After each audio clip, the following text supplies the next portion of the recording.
जय श्री कृष्णा दोस्तों, हर हर महादेव। कैसे हैं आप सब? स्वस्थ और सुरक्षित होंगे। दोस्तों, धार्मिक ग्रंथों में पूजा के दौरान दीपक जलाने का एक विशेष महत्व होता है, सभी जानते हैं। और दीपक, ऐसा कोई घर नहीं है कि जिसमें दीपक प्रज्वलित नहीं होता है।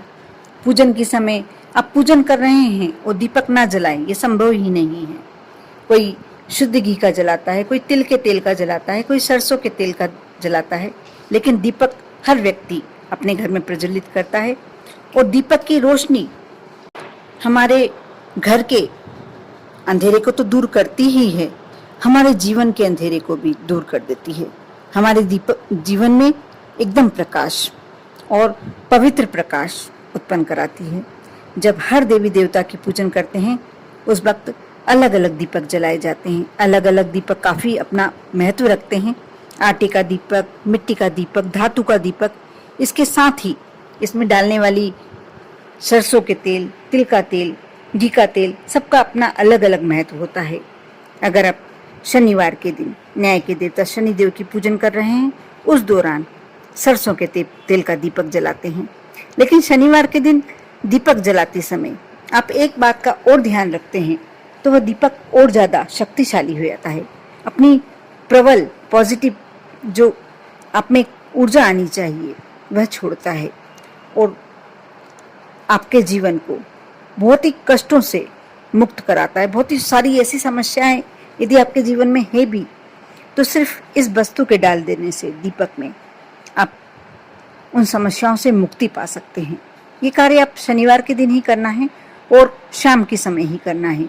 आप चाहें तो आपके घर के दीपक में भी डाल सकते हैं, आप चाहें तो शनिदेव के मंदिर में लगाते हैं तो भी वह कार्य कर सकते हैं, और आप चाहें यदि पीपल के वृक्ष के नीचे भी आप दीपक लगाते हैं, उसमें भी ये कार्य कर सकते हैं। आप सरसों के तेल का दीपक प्रज्वलित कर रहे हैं या तिल के तेल का।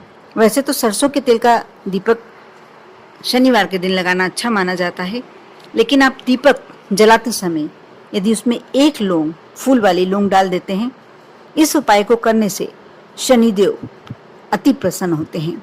और यदि आप पर शनि की कुदृष्टि भी चल रही है, वक्र दृष्टि भी चल रही है, यदि 7.5 ढैया शनि भी चल रहे हैं, तो शनिदेव आप पर अपनी कृपा अवश्य बरसाने के लिए मजबूर हो जाते हैं। इस उपाय को करने से आपकी आर्थिक स्थिति में सुधार होता है और आप निरंतर इस उपाय को हमेशा ही करते हैं। प्रति शनिवार आप इस उपाय को करते हैं तो आपको जीवन में कभी भी धन से जुड़ी परेशानियों का सामना नहीं करना पड़ेगा। यह तो हुई दीपक वाली बात।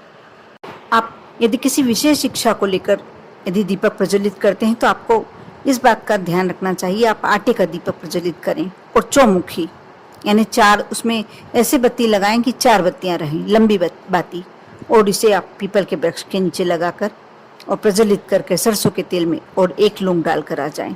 जैसी भी इच्छा हो, यदि बहुत ज़्यादा कष्ट से घिरे हुए हों, तो भी यदि आप आटे का दीपक इस तरीके से प्रज्वलित करते हैं, आपके कष्ट धीरे धीरे समाप्त होने लगते हैं। आप सभी लोगों में ये बात सभी जानते होंगे कि हिंदू धर्म में पूजा पाठ और धार्मिक अनुष्ठानों के दौरान कपूर का इस्तेमाल भी किया जाता है। कपूर जलाने से भी घर में मौजूद नकारात्मक ऊर्जा समाप्त हो जाती है और एक पॉजिटिविटी आ जाती है, घर में एक सकारात्मक ऊर्जा का प्रवेश हो जाता है। लेकिन अगर आप नियमित रूप से कपूर जलाते हैं, तो इस बात का आपको अवश्य ध्यान रखना चाहिए कि कपूर शुद्ध ही होना चाहिए। चाहे महंगा अवश्य आता है, लेकिन आप थोड़ा सा भी यदि जलाते हैं, तो यदि कपूर शुद्ध होता है तो वह कार्य करता है। यदि आप कपूर जला रहे हैं, वो शुद्ध नहीं हुआ, तो कोई मतलब नहीं है। सिर्फ आप अपना मन शांत कर रहे हैं कि हम कपूर दीपक के साथ जला रहे हैं। इसलिए इस बात का आपको अवश्य ध्यान देना चाहिए कि कपूर शुद्ध ही हो। साथ ही धार्मिक ग्रंथों में दान का भी विशेष महत्व माना जाता है। आप शनिवार के दिन जितना भी दान कर सकते हैं गरीबों और जरूरतमंदों को अवश्य करें, उनकी सहायता अवश्य करें। जो भी कार्य कर सकते हैं, यदि आप किसी जरूरतमंद को भोजन भी कराते हैं, ये बहुत बड़ा दान माना जाता है। अन्न दान सबसे बड़ा दान माना जाता है। और कहते हैं दान कभी भी किया हुआ व्यर्थ नहीं जाता। क्या मालूम कितना गुना होकर आपको प्राप्त होता है, आपकी कहाँ रक्षा करता है, कहाँ आपको आकस्मिक दुर्घटनाओं से बचाता है और कहाँ जाकर आपको धन प्राप्ति के साधन सामने लाता है। इसलिए दान तो हमेशा करते रहना चाहिए। और दान करते समय एक और बात का ध्यान रखना चाहिए कि आप जिस हाथ से दान कर रहे हैं, कहते हैं, ऐसा कहा जाता है, ये एक मुहावरा है कि दान ऐसा करना चाहिए कि दूसरे हाथ को भी नहीं मालूम पड़े। आप दान का बढ़ चढ़कर यदि उल्लेख करते हैं, उस दान का कोई मतलब नहीं होता। इसी प्रकार यदि आप जीवन में तरक्की पाना चाहते हैं तो आप पक्षियों को नियमित रूप से दाना डालें। यदि आप ऐसा करते हैं तो आपको कैरियर में और जीवन में तरक्की मिलने के साथ साथ सफलता भी प्राप्त होती है। यदि पहली रोटी रसोई घर की गाय को दी जाती है और आखिरी रोटी कुत्ते को दी जाती है, इससे भी आपकी तरक्की होने के चांसेस बढ़ते हैं और घर में बीमारियों से मुक्ति मिलती है। एक और बात मैं बताने जा रही हूँ, ये भी बहुत अच्छा उपाय है। आप जब रोटी बनाते हैं, सबसे पहले गर्म करने हुए तवा रखते हैं आप, और तवा जब थोड़ा गर्म हो जाए उस पर थोड़े से 2-4 दूध के छींटे डाल दें। ऐसा करने से आपके जीवन में धन की कमी कभी नहीं होगी और धन धान्य से तो भरपूर रहेगा ही, बरकत बनी रहेगी। ये बहुत छोटी छोटी बातें हैं, लेकिन यदि आप इसको अपने रूटीन में शामिल कर लें, अपने ज़िंदगी में, जीवन में, दिनचर्या में शामिल कर लें, तो आप देखेंगे बहुत सारी बातें खुद ब खुद आपको समझ में आने लगेंगी कि आपके जीवन में क्या पॉजिटिव हुआ है। साथ ही दोस्तों, शनिवार के दिन दीपक लगाना चाहिए, सरसों के तेल का लगाना चाहिए, एक लौंग भी डालना चाहिए, लेकिन किस दिशा में लगाना चाहिए, सबसे बड़ा प्रश्न। बहुत सारे लोगों ने मेरे से पहले वीडियो में पूछा था कि हमें दीपक लगाना चाहिए यदि तेल का, तो हम कौन सी दिशा में लगाएं। आपको दीपक शनिवार के दिन सरसों के तेल का जब आप दीपक लगाते हैं, उसमें एक लौंग डालते हैं, तो पश्चिम दिशा की ओर आप लगाएं। इससे बहुत सारी मुसीबतों से, अनचाही मुसीबतों से, जो आपको मालूम भी नहीं पड़ता, कभी आप देखते हैं कि बड़े खुश हैं आप और एक अचानक कोई ऐसी घटना हो गई जिससे आप एकदम परेशानी में आ गए, एकदम बड़ी समस्या आपके सामने आ गई। ऐसी समस्याओं से मुक्ति मिलती है। और यदि आप चाहें तो आप जब गौ माता को रोटी देते हैं तो शनिवार के दिन थोड़े से काले चने रख दें और जरा सा गुड़ का टुकड़ा। आप यदि ये कार्य करते हैं, उससे भी आपको शनिदेव की कृपा प्राप्त होती है। आप एक और मैं उपाय बताने जा रही हूँ शनिवार के लिए। ब्रह्मास्त्र मानेंगे तो भी कम होगा।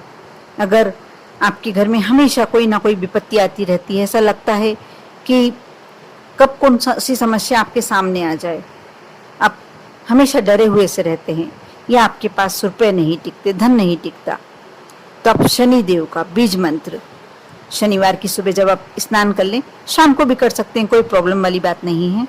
शनिदेव का बीज मंत्र आप जानते ही होंगे, ओम शं शनिश्चराय नमः।